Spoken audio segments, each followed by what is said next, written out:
There is no such thing as a shrunken dwarf.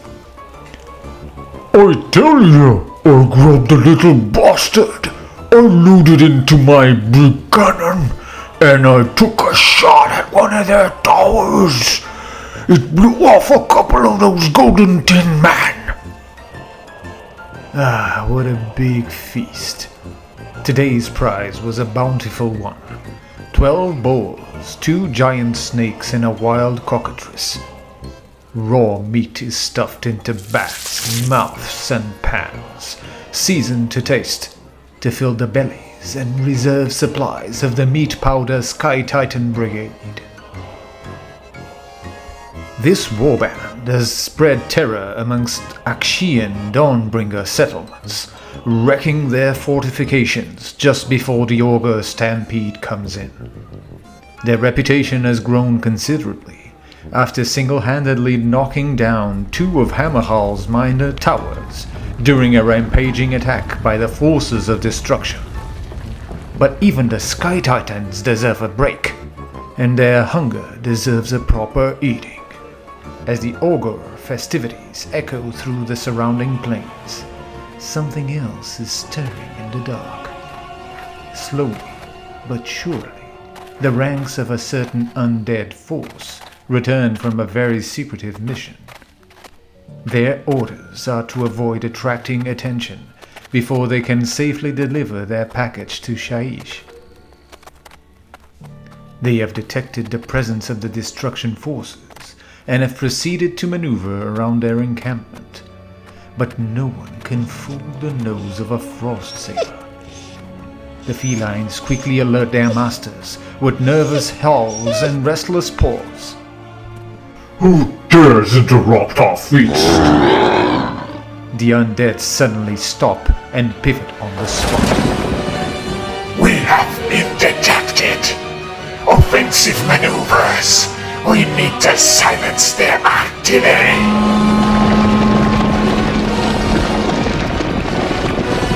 Look, Skellies! More target practice!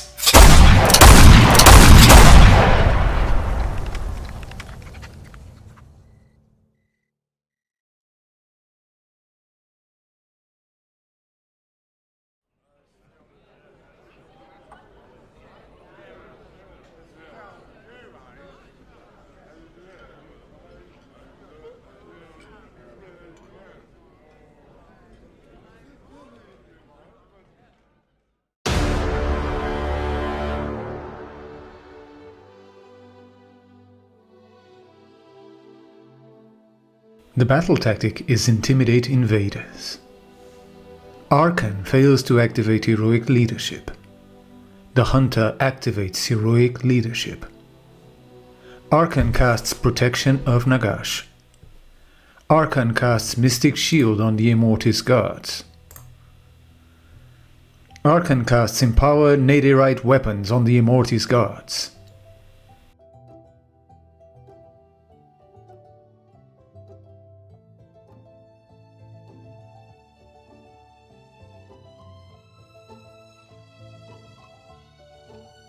The Bone Shaper casts Nightmare Predator.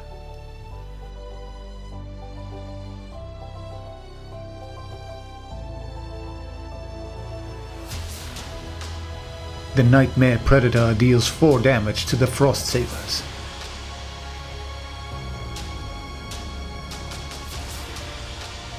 The Immortis Guard activate Unstoppable Advance.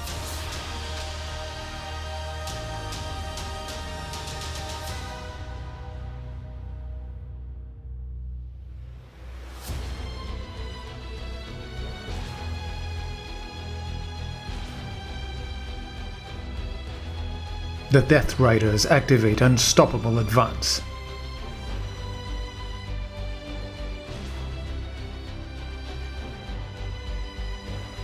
The Immortis Guards activate Unstoppable Advance.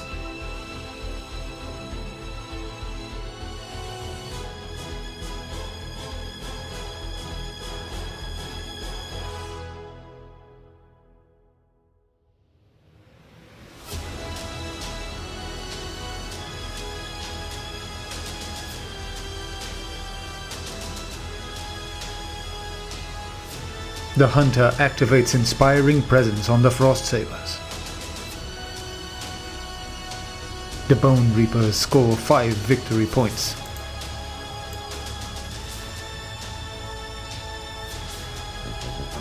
The battle tactic is Magical Dominance. The Slaughtermaster dispels the Nightmare Predator. The Ogors use a Primal Dice.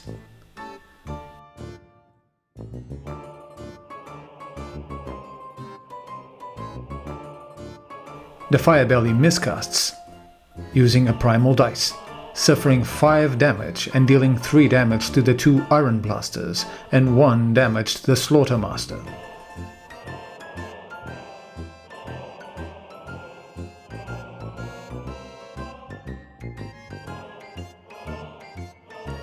The Slaughtermaster casts Blubbergrub's Trench, but it is unbound. Ogors use 3 Primal Dice, and the Bonereapers use 2 Primal Dice. The Slaughtermaster prays for heal, and heals 2 wounds on the Firebelly. The Hunter activates Battle Broth, and heals the Slaughtermaster.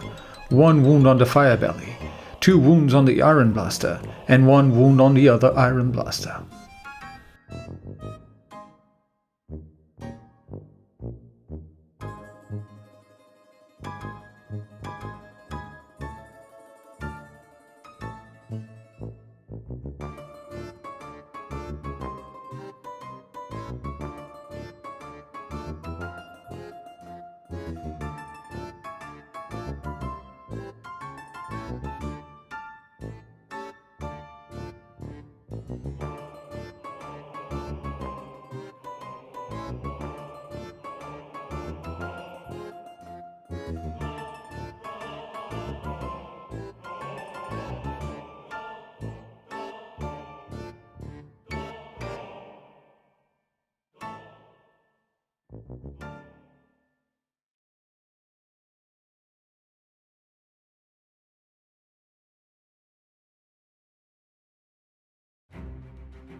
The Mortis Guards activate all-out defense.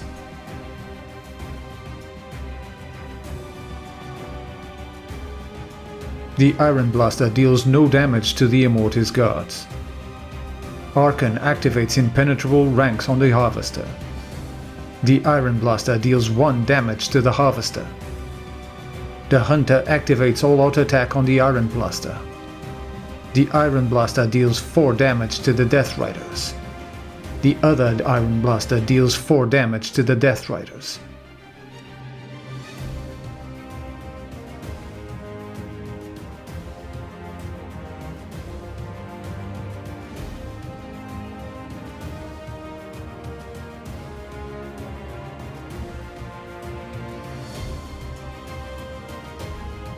The Frostlord deals 2 damage to the Immortis Guards using the Trampling Charge ability. The Immortis Guard activate Counter Strike. The Frostlord fails to activate Roar. The Immortis Guard activate All-Out Defense. The Frostlord deals 2 damage to the Immortis Guard.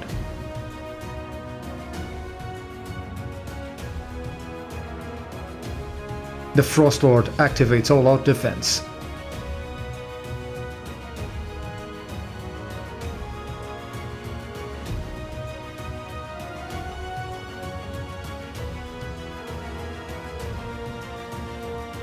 The Immortis Guard deal 5 damage to the Frostlord. The Ogres score 3 victory points.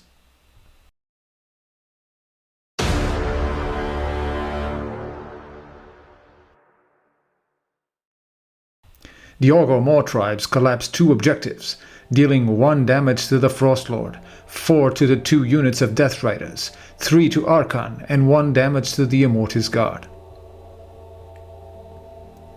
The battle tactic is Trample the Defiant. Archon fails to activate Heroic Leadership. Archon activates first of the Mortarchs. The Death Riders activate Rally, returning 1 model. The Bone-Tide Nexus activates Punishment of Agony on the Frostlord. The Frostlord activates Their Finest Hour. Archon casts Mystic Shield. Archon casts Drain Vitality, spending 1 primal dice, but it is unbound. The Ogors use 2 primal dice. Archon casts Reinforced Netherite Weapons, spends 1 primal dice, on the Immortis Guard.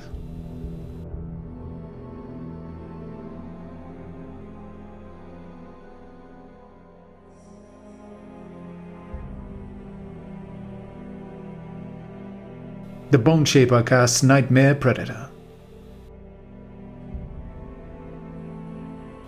The Nightmare Predator deals 1 damage to the Frostlord. The Death Riders activate Unstoppable Advance. The Frostlord activates Redeploy on the Frost Sabers.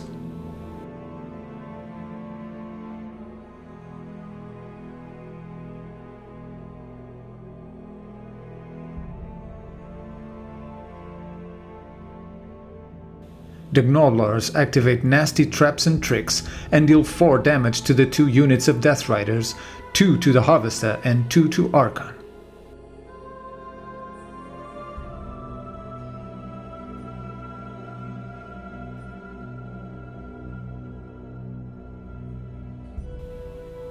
The Death Riders activate Unstoppable Charge and deal 4 damage to the Iron Blaster.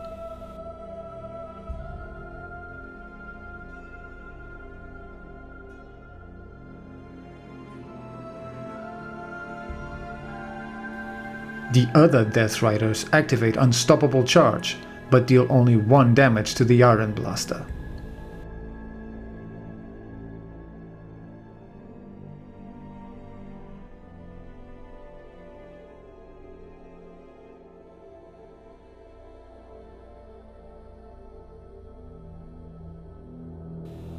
The Immortis Guard activates Impenetrable Ranks. The Slaughtermaster activates Unleash Hell on the Iron Blaster, that deals 3 damage to the Immortis Guard.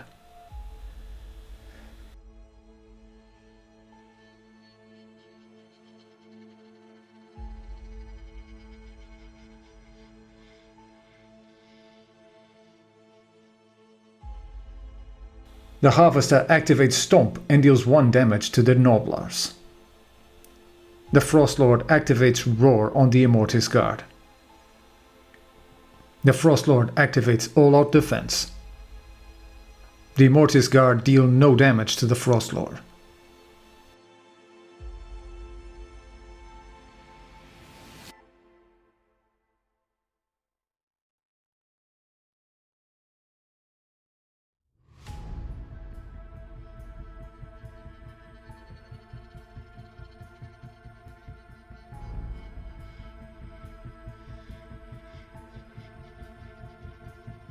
The Gnoblars deal 2 damage to the Immortis Guard.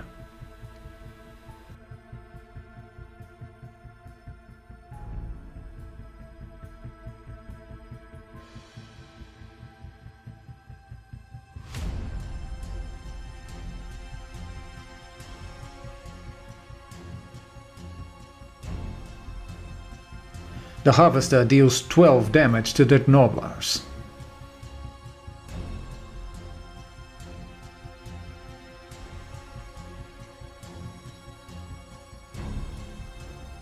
The Death Riders activate all-out defense. The Frost Sabers deal 2 damage to the Death Riders. The Death Riders activate all-out attack.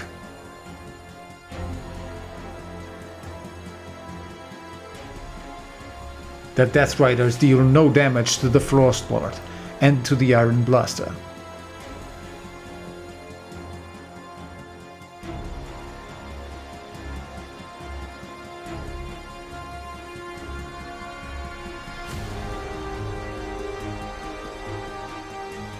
The Iron Blaster deals 3 damage to the Death Riders.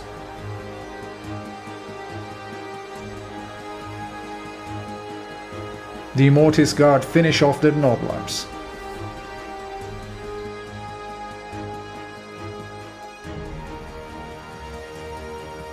The Immortis Guard activate Crushing Assault.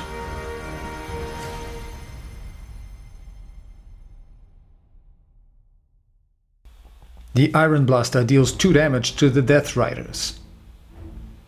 The Death Riders finish off the Frost Saber and deal no damage to the Iron Blaster.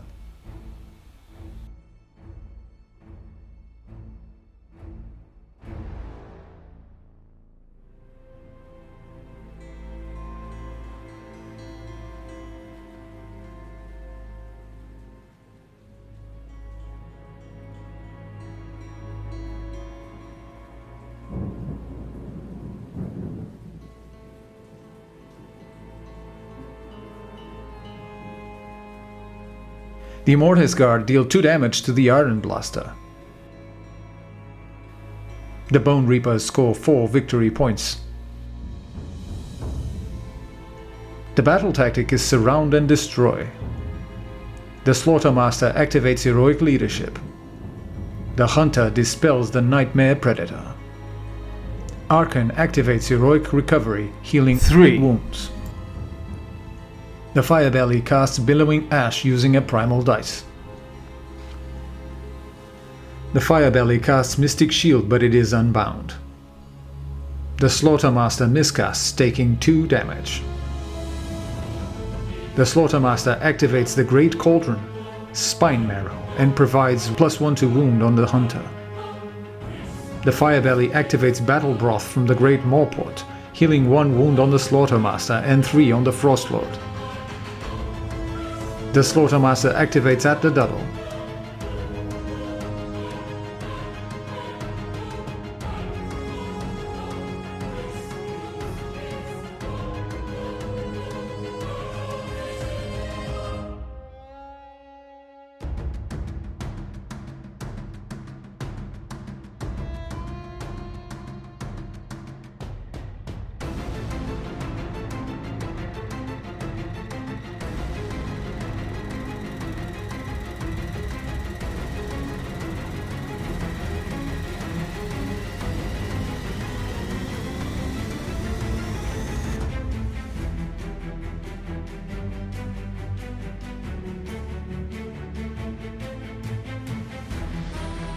The Iron Blaster deals 4 damage to the Immortis Guard. The Firebelly activates all-out attack on the Iron Blaster.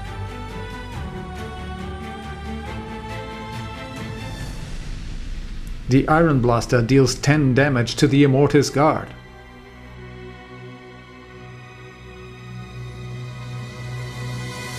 The Firebelly deals no damage to the Immortis Guard.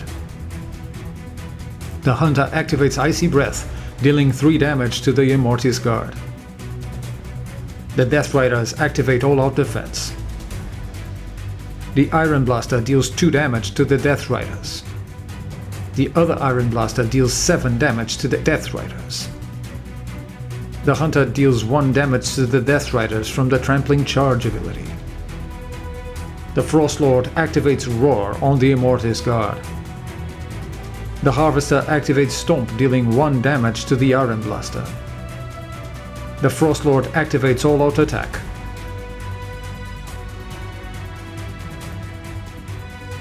The Frostlord deals 8 damage to the Immortis Guard.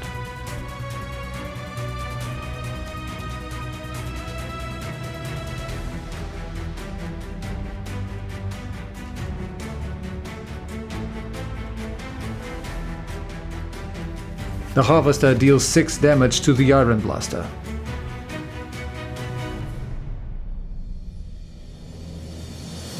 The Iron Blaster deals no damage to the Immortis Guard.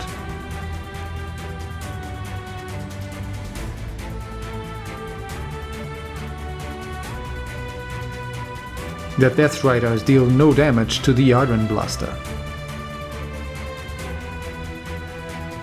The Death Riders activate all-out defense. The Hunter deals 2 damage to the Death Riders.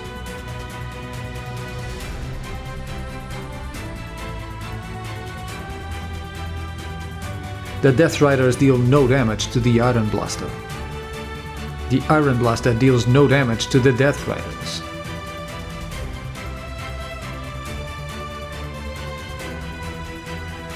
The Immortis Guard deal 4 damage to the Frost Lord.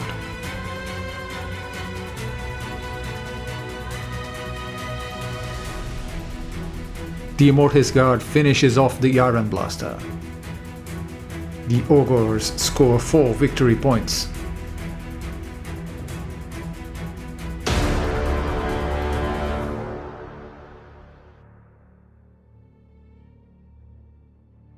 The Ogors collapse 2 objectives and deal 2 damage to the Harvester, 3 damage to the Immortis Guard, and 3 damage to the Iron Blaster.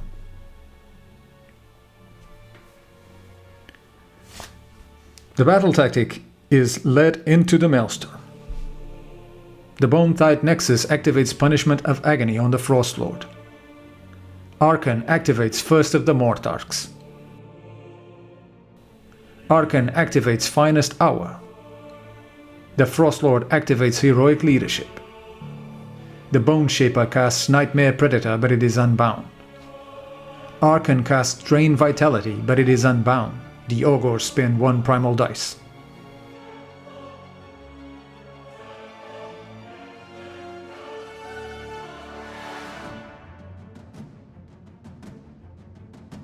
Archon casts Curse of Years on the Iron Blaster and deals 7 damage. Archon casts Arcane Bolt.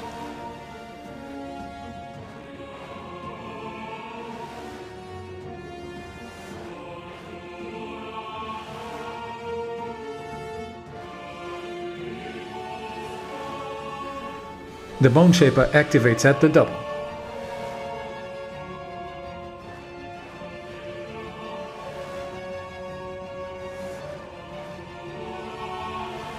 The Death Riders activate Reform Ranks. The Bone Shaper activates Unstoppable Advance on the Harvester. The Death Riders activate Reform Ranks. The Death Riders activate Unstoppable Charge and finish off the Iron Blaster. The same happens with the other Death Riders.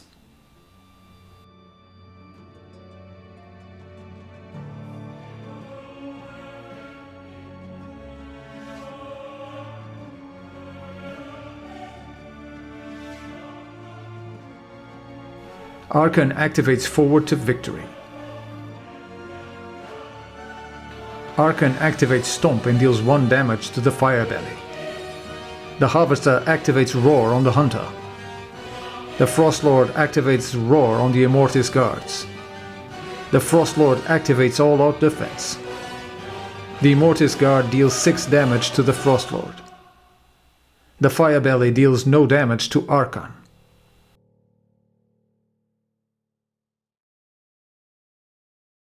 The Death Riders deal no damage to the Frostlord.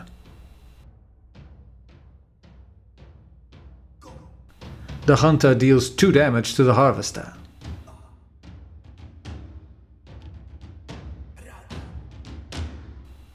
The Harvester deals 6 damage to the Iron Blaster. The Immortis Guard activate All-Out Defense.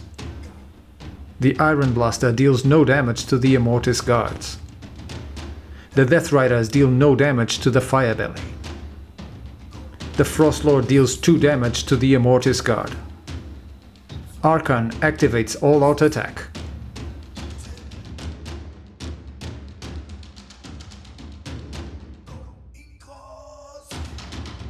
Archon finishes off the Firebelly.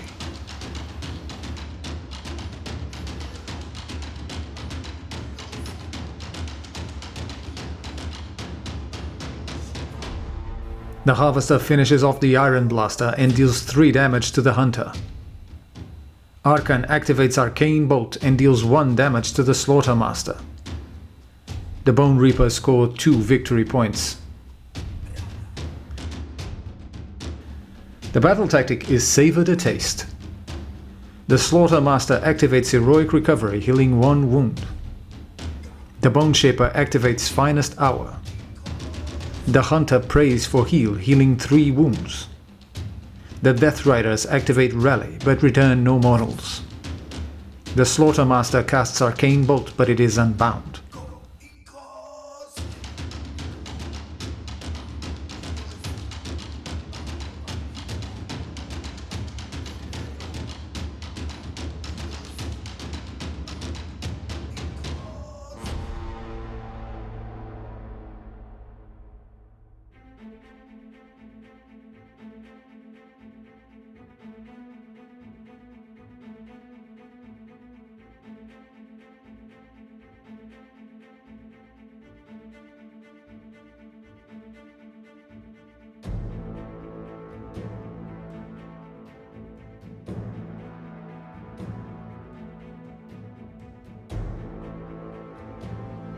The Frostlord deals 4 damage to the Immortis Guard. The Immortis Guard finish off the Frostlord. The Ogors score 5 victory points.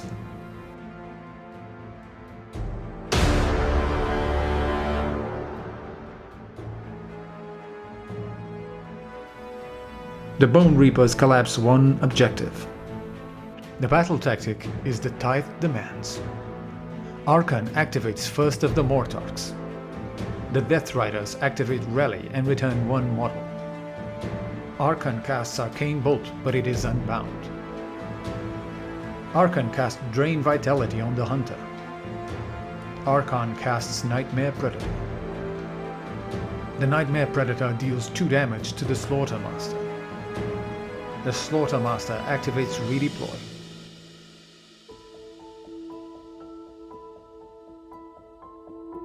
The Death Riders activate Unstoppable Charge and deal 2 damage to the Frost Sabers. The other Death Riders do the same, but deal no damage to the Hunter. The Harvester activates Stomp and deals 2 damage to the Hunter. The Harvester activates All Out Attack. The Harvester finishes off the Hunter. The Frost Sabers fail to deal any damage to the Death Riders. The Death Riders deal 3 damage to the Frost Sabers. The Slaughtermaster activates Inspiring Presence on the Frost Sabers. The Bonereapers score 4 victory points. The battle tactic is Intimidate Invaders. The Slaughtermaster dispels the Nightmare Predator using 2 primal dice. The Slaughtermaster activates Heroic Recovery, healing 2 wounds. The Death Riders activate Rally but fail to recover any models.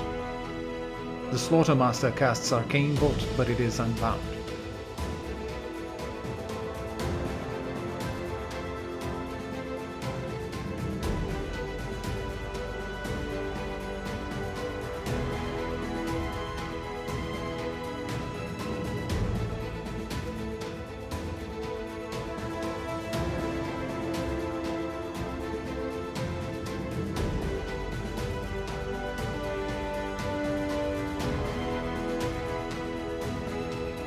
The Slaughtermaster deals 3 damage to the Death Riders. The Death Riders finish off the Frost Sabers. The Ogors score 4 victory points.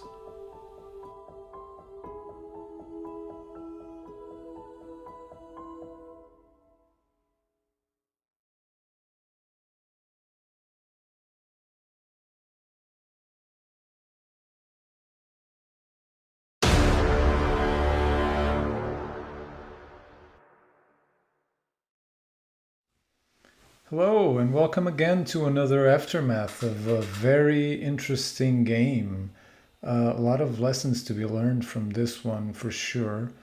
First of all, I want to do a disclaimer. During this specific game, me and my opponent, which was Pedro Gordo, who is a very active player in our community, and he has been to AOS Worlds, etc. We decided to try out the clock, and so we timed our plays, and we, to the degree that we could, passed on the responsibility one to the other whenever we got to play. So it's something that tournaments nowadays have been, tournament organizers around the world have been looking into this. Some tournaments have already implemented this. Time is a valuable asset in this game. The game only lasts for so long, usually 2.5 to 3 hours. And the time split between players should be as even as possible. So it should be fair to both players, regardless of the faction that they play with in a tournament setting, in a competitive setting, to have this time management tool, which is kind of a chess clock in many ways, to help them organize and to help them at least speed up their plays so that your opponent can have the time it also deserves to do his own plays. Of course, this between experienced players or players who spend a lot of time playing with the same faction, it should be seamless. So this shouldn't be an issue. And we, regardless of that, we try that out. We're not used to it. I'm used to playing relatively quick, but I'm not used to the habit of passing on the time and to click on the clock to pass to get the clock of my opponent going. So I did forget a lot. So you'll see that we had 2 endings to this game because of this. I'll explain that a little bit in further detail down the road, but we wanted to try this out. We wanted to show how this impacts the game, or how the timing of things happen, and so we tried it out. Regardless of that, going into the matchup, we've already played this game a few times. We haven't recorded it for the channel. We have recorded games between Ogres and Bonereapers before, but not in this edition, at least not for the channel. And it's a very interesting matchup because Bonereapers are known to be very tough, very resilient, a lot of recursion, a lot of healing, and they can take a punch. And Ogres are known for also healing a lot and also having a lot of staying capability. So they are, regardless of the differences between the two factions, they are as tough in some setups as Bonereaper units sometimes are. So it was an interesting game. Going into the list, by the way, first of all, the battle plan. This battle plan actually influenced a lot how the game was played and the final outcome. It's a battle plan where you, at the start of each new battle round, except the first one, the player who has the fewest victory points gets to decide which objectives, 1 or 2 objectives, to collapse. And when he collapses those objectives, and it can be anywhere, units that are contesting that objective take D3 mortal wounds on a 4+. This in itself means that if players always decide to collapse objectives, and sometimes you have the incentive to do so because your opponent is controlling objectives that you will never get to control, or you will have to dedicate a lot of resources to control, it can lead to a quick shortage of objectives. And so if you don't score early a lot of victory points from having more objectives than your opponent, or 1 or 2 objectives, even though you might have viable battle tactics, if you always get to be on top of the victory point score, or if your opponent just perhaps fails a battle tactic and you're very even and he fails a battle tactic, it can be very impactful because he can burn 2 of your objectives and force you to move and force you to change your gameplay, basically. So this was that kind of game. I think it's a very interesting battle plan. It's a very strategic battle plan. You have to think hard about the decisions that you want to do, like giving the turn away or something like that. It can be, I think I've already spoken about this in the channel, it can be very bad for people who are going second but have more victory points, so they are getting double turned, and they lose 2 objectives and they get damage from that. So it can be kind of unfair at times, but I think it's a very interesting battle plan, and for sure the battle plan influenced a lot of how the game went down. Going into the lists, my list, Ossiarch Bonereapers list, was an attempt after the changes to points that the new battle scroll that just came out just a week ago, I think, has promoted.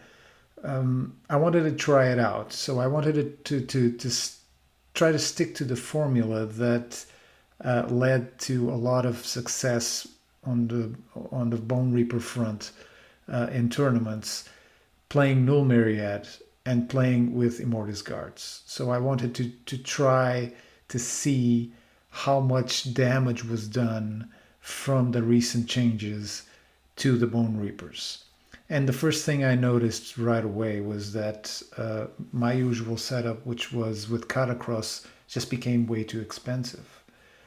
So Catacross, the Death Riders, the Immortus Guards, and the Bone Shipper, they all went up. So at my list, the list that I talked about that I took to a tournament like 2 months ago, it's like 180 points more than it used to be. And it's understandable. I don't have anything against that. So I wanted to try it out, keeping the same philosophy, keeping the same core principles of the list. I wanted to see how it behaved with these points reductions. So one of the things I couldn't keep, or at least I wanted to try not to keep, was Catacross. Catacross at 500 seems steep if you want to bring Immortus Guards along, and it's fair that it is so. So I included Archon. Archon can bring some of the things that Catacross brings, like the recursion, like the ability to have spells more easily put into your units that can give you +1 a save or can debuff your opponent. So he kind of works in some ways similarly to what Catacross does, and he buffs up your other mages. So you get +6 to the range of your spells, which is also kind of cool. He's also more mobile, more fragile in a way, but more mobile. And he can stop, although you have no Myriad, he can stop certain spells from going in, like buffs from your opponent, more easily. So I think he's a good piece. I think he's good as a second best leading this type of army, especially with Null Myriad, where he also provides that 2+ ignore spells bubble, alongside the Bone Shaper, which was my general. He has the Aura of Sterility, which I think is one of the best battle command traits in the game. -1 to hit, -1 to wound for shooting around 12 of him. The Artisan's Key to heal twice on a 3+, and Drain Vitality was just an incredibly useful spell. 2 units of Cavalos Death Rider, so I dropped one of them from my typical list. 2 units of 6 Immortus Guards, so I wanted to try it out, the same big blocks of Immortus Guards to see how they behaved. And I included a Harvester because of battle tactics, basically. There's a battle tactic in the Bonereaper book that requires a Harvester to kill a hero or a monster. And Bonereapers struggle a little bit with battle tactics from their own book because they have to have a lot of diversity. This list doesn't have a lot of diversity, so I had to include something. And at the same time, I didn't want to include another unit of Death Riders, so I think it's okay. So all of this is wrapped up in a battle regiment, and I have the Nightmare Predator, which is also an incredible endless spell to provide some range damage that this kind of army doesn't have usually. It doesn't have any shooting or very few shooting. So it provides me with a source of mortal wounds at a range. So going over to my opponent's list, he's brought Ogor Mawtribes, of course, the Underguts. He's especially interested in getting those cannons to Ren 2 and 3 respectively, so that's a very good choice of subfaction. He brought along a Frostlord and a Stonehorn, whose mount trait is -1 to wound, so he's very tough, very hard to kill, very hard to bring down, and he can do a lot of damage before he comes down. The Fire Belly is a very interesting piece. It has an amazing spell, Billowing Ash, more so now with the Primal Dice. He can just make it everybody -1 to hit, around 12 of him. And if he puts him near, which he did, near the terrain piece for Ogors, he gets a +1 to cast, so it's a very interesting synergy. The Slaughtermaster has the Gruesome Trophy Rack, so he gets a +1 a hit against heroes and monsters for Ogre units, so it's also very synergetic with the rest of his army. And his general is an Icebrow Hunter. He gets to be a priest due to his command trait, so touched by the Everwinter, he gets to heal. By the way, his list is very concentrated on healing, and he gets to heal a lot, especially if he stays close to his terrain piece and people die near it. So he's constantly healing. Very interesting synergies with the cannons. He has minimum battle lines, so Frost Sabers. They're very good for what they do, although they are a small unit and it can be easily dispatched, but they have very good mobility. They are cheap enough to sacrifice, and they actually hit decently in melee. Then 4 Iron Blasters, which is the main damage dealing threat from this army, at least from afar, and it's basically around these 4 cannons that the whole list kind of revolves around. So it defends these cannons, and these cannons do a lot of work, especially at close range using basically the grape shots, and that's a lot of shooting from such resilient pieces, because each of them has 9 wounds. They can heal from the cauldron. They can have +1 a hit, and they hit decently in melee also. So all of the army is very resilient. By the way, the 20 Gnoblers are a pain in the ass, because every time you move near them, you roll it 4+, you get D3 mortal wounds into you. That's piling in, that's charging, that's whatever, moving. So 20 Gnoblers for 120 points, very good screen. They deal damage indirectly, they protect your units, and they are a staple of this type of defensive build.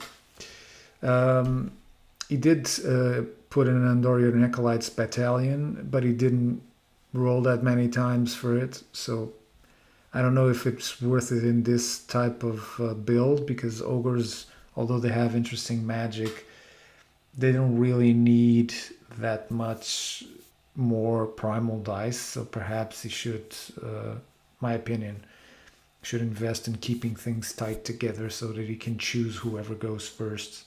That was actually very important. in this game and in general should be. Then he has the Grand Battery, and the rest is in the Battle Regiment. Going into the game itself, so I had the choice to go first or to let him go first, but I quickly realized that if I didn't shorten the range that I had to get to his artillery, I would suffer a lot, and I needed to get some buffs up before getting shot at. Despite having some protection from the Immortus Guards, doing rebounding wounds to them from heroes, I had a protective bubble for -1 to hit and -1 to wound from shooting. But he would get into objectives, he would get some shots in, he would probably kill some stuff that if he concentrated enough, he might kill a Death Rider unit or something like that. And I really wanted to position myself to be near to him and to be able to affect him in my hero phase with spells, etc. So I went first. So it was a decision on my behalf. It had to do with his shooting potential, but it also had to do with me wanting to get to objectives before he could screen them with the saber tusks or with frost sabers. So I went first. Basically, I just moved everything as forward as I could. I got, of course, careful with the Stonehorn, because the Stonehorn can just rampage and they can do a lot of things. They are like pinball cannonballs. But otherwise, I got very close. He was relatively well protected because he sat between 3 terrain pieces. One of them was huge and had a very strong slope on one of the sides. We actually played around with distancing for climbing things, so it was very hard to get to him. And so I understood his strategy, and I wanted to position myself relatively early so that I could go into him turn 2, so I wouldn't be shot at for long. That was my first turn, basically, to occupy some objectives and to get to the front.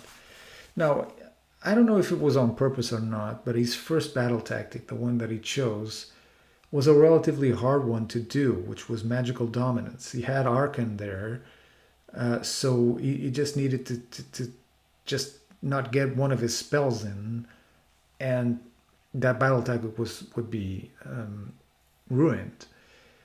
And it actually happened, so he didn't get the battle tactic. But that eventually, his turn was basically, he moved forward, he shot at me, and he got the charge in, a very long charge, an 11-inch charge with the Frost Lord into the Immortus Guards. And by the way, that fight lasted for 3 turns or 4 turns. They were stuck there in the middle of that mountain, that chaotic mountain. They were fighting it off for 4 turns or something like that. So that unit of Immortus Guards wasn't going anywhere, and that Frost Lord wasn't going anywhere. One of them would die eventually. But all of the other stuff just crammed into these small spaces and just shot at my units as much as they could.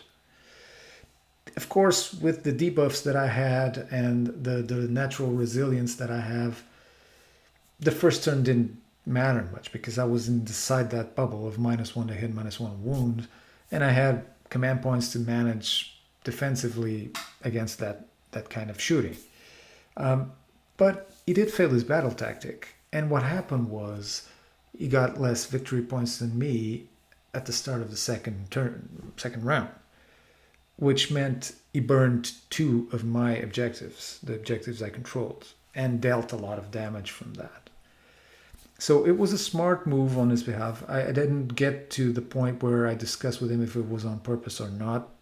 I think if it was on purpose, it was very smart of him because he just nuked 2 of my objectives and dealt some damage with it.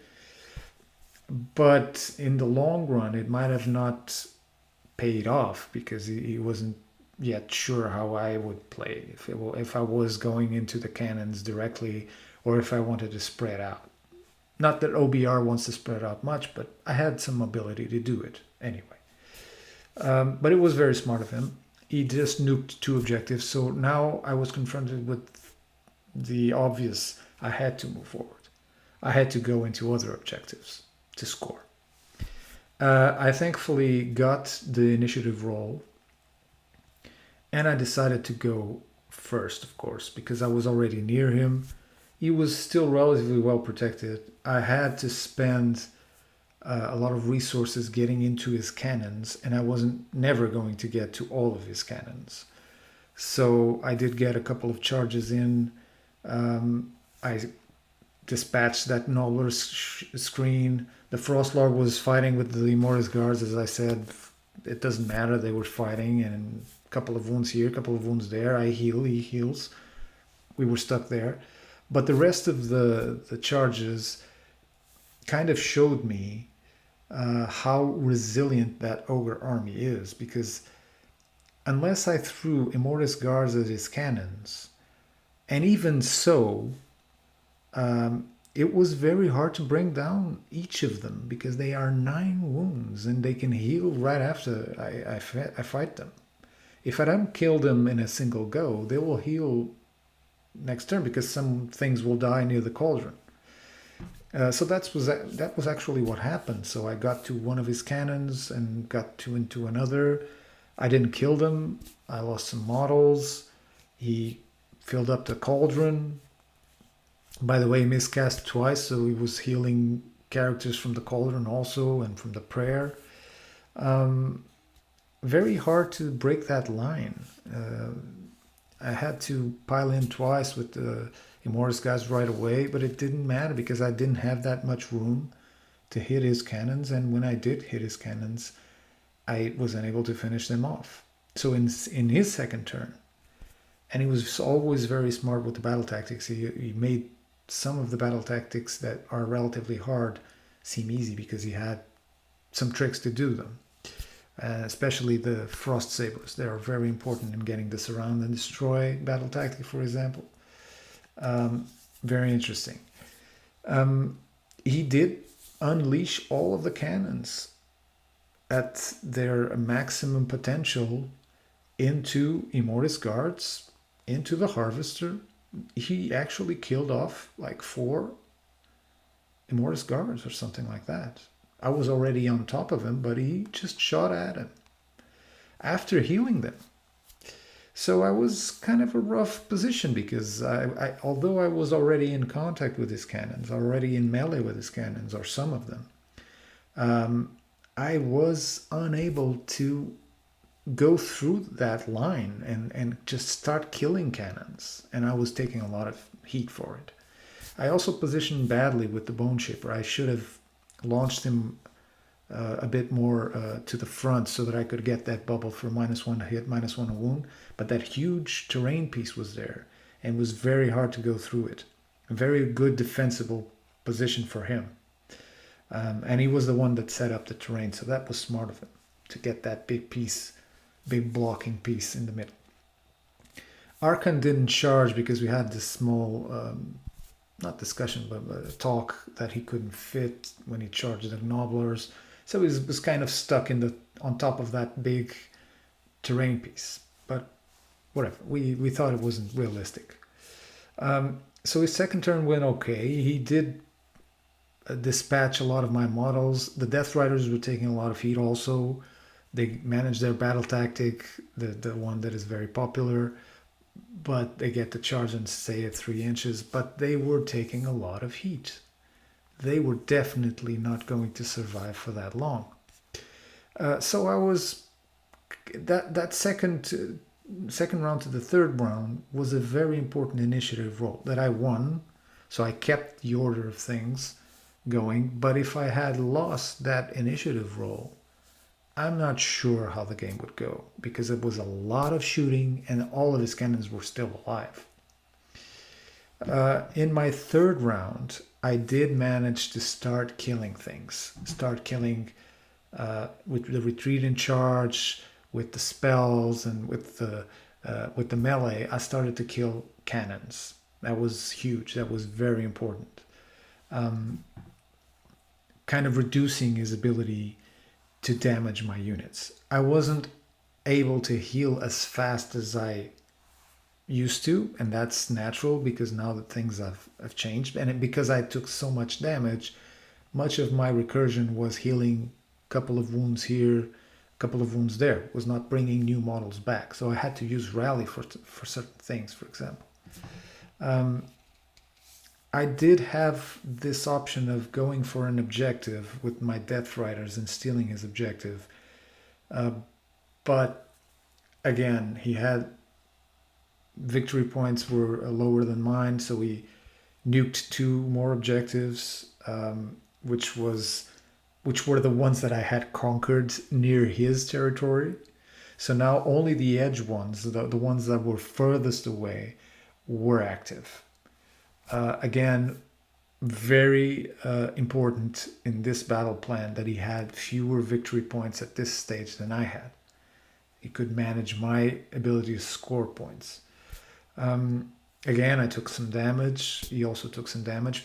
But the main thing is I got to his cannons. I started killing things. I started doing some real damage, even to to heroes. He continued to do battle tactics that were relatively easy to do, intimidate invaders and stuff like that, because he was already getting less and less units on his side. And ogres have also very interesting battle tactics, such as the one that has to be, every ogre has to be hungry. So he actually wanted his Frost Lord that was unable to retreat to be killed to be able to do that battle tactic. And he ended up achieving it because I killed the Frost Lord and all of these other units were hungry at that stage. I don't recall if that was in the 3rd round or the 4th round, but he did manage that battle tactic that way.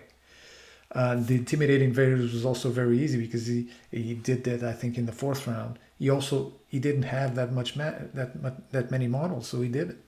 It was just a matter of moving them outside of his territory. They were already near it.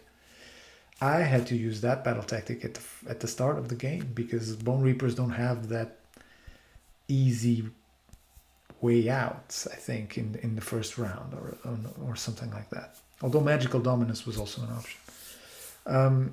Regardless of this, things were very tied up for a long time. And although the Bonereapers ended up winning that battle of attrition and ending the game with all of the army almost intact, at least in terms of number of units, while the ogres ended up with just basically, if we went to the 5th round, with just a couple of Frost Sabers alive.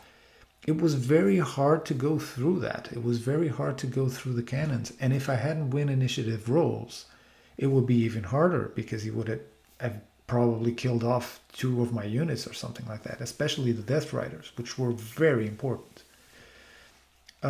So it was a very tough game, just a fight in the mud from moment 0 to the end.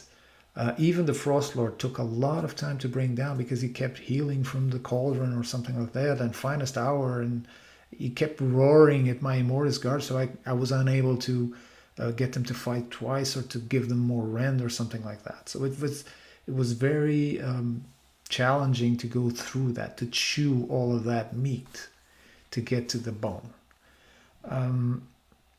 In the end, and after we forgot several times to pass the clock or something like that, we simulated anyway that the game would, if the game ended up in the 4th round, at the end of the 4th round, where I had 30 seconds left and he had like 2 minutes or something like that, he would win by 1 victory point. This is, of course, not considering that we forgot a lot of the times. At least I had, when I edited the video, I saw that I forgot a lot of the times as my clock was ticking and it was him doing stuff or something like that. But it doesn't really matter. It was just to show that a result from a game, regardless of who forgot what, can be very different if you use the clock or not, especially in a competitive setting.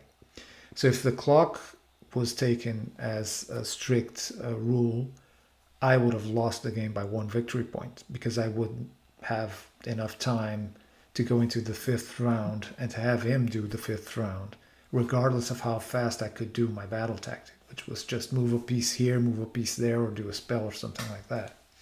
But I did have a lot of viable battle tactics, and we ended up agreeing that it was obvious that in the 5th round, he would be basically left with 2 Frost Sabers near an inactive objective, and I would have an objective and a battle tactic. So if we went to the 5th round, as it would be natural to do so if we had the time, the Bonereapers would obviously win by 3 victory points. Now, the key here is I really think he played very well because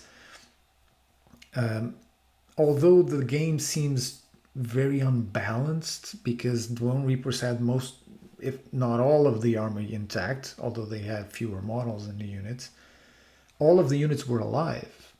And they had to move from their territory into the Ogre territory through very difficult terrain and very narrow spaces.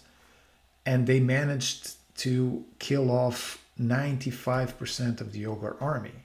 And they were still struggling to win the game. So this is an example where the battle plan and the strategy for the battle plan made a lot of difference. And this is especially true if you think about things before going into these games. You think about what type of strategy you want to have in specific games. And in some games, in this game in particular, my opponent could have thought, okay, he has the debuff for shooting, he has a lot of recursion, I won't stand a chance going toe-to-toe with him on open field. So I'll hide behind my terrain, I'll hide behind this big piece of terrain that I put in the middle, and I'll burn his objectives because that's what the battle plan allows me to do. If it was any other battle plan, his strategy wouldn't have worked because he would have to go into objectives. I would be scoring objectives and killing his troops. So this was actually smart play on his behalf, I think. So I hope you enjoyed it. I think there's a lot of lessons to be learned from this. I know there's a lot of discussion around chess clocks at the moment. If you want to comment on that, it's fine. I do think it's important, especially when you go into a tournament and you're an experienced player or you want a competitive player. You don't want to be stopped from playing your game just because your opponent spends 2 or 3 times as much time during his turns than you do, and you end up not having the time to do anything that you wanted to do. But I do think it has to be slow because new players won't adapt as much to the clock as well as experienced players, and it can generate in certain situations a lot of stress, a lot of things that you forget, and sometimes things that you forget are very important. And if you're struggling to concentrate on the clock and the rules are very complex, you should start by not having the clock at all and then slowly introducing it. Don't go jumping into the clock just because someone else tells you to. First, learn to play the game, feel comfortable with your models, feel comfortable with your rules, play with other factions, try to see how they play, and then introduce the clock. I know that if I was a new player and I would have lost the game due to time, I would be frustrated because I thought I was playing well and then the clock stops and whatever. But it's just the way it is. It's just a feature. Nobody makes us use the clock. The clock is nice when everybody is used to it and everybody understands the consequences of it. I hope you enjoyed it. Very interesting game. We have more coming up, and please continue to like our videos and to share your comments and to, I don't know, talk to us. Thank you, and we'll see you soon.